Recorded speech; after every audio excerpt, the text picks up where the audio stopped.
Nakikita nyo ba yan? Yung ulam namin na yan. Sinigang sa miso yan. Kaya samahan nyo ako.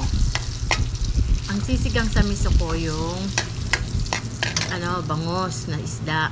Kasi yan ang masarap isigang sa miso. Pero ganito magluto ng sinigang sa miso. Igigisa mo muna yung miso sa sibuyas, bawang, tapos may kamatis. Yan. Lagay mo yung bawang, tapos sibuyas. Tapos lalagay mo rin yung kamatis.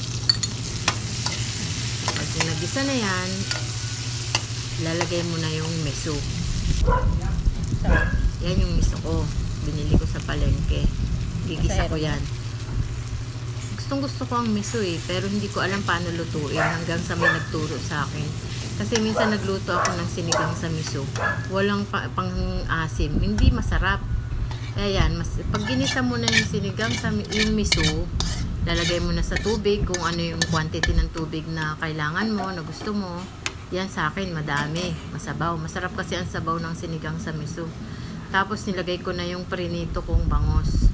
Masarap ang sinigang sa miso pag yung isda, piniprito mo muna. Yan. Pag kumulo na yan,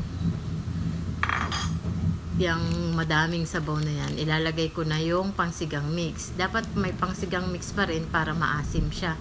At may enjoy mo. Tapos yung gulay ko, talong lang, okra, sili, at saka yung pechay, pero ibang klaseng pechay, yung pang sinigang sa miso talaga siya. Ayan.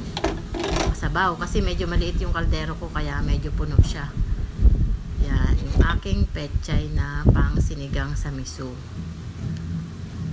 Pagka luto lang yan, isang kulo lang kasi mabilis maluto yung dahon na yan. Tapos na. Pwede nang kumain. Ayan sarap. Masarap na naman ang kain ngayong lunch. Tara, kain tayo.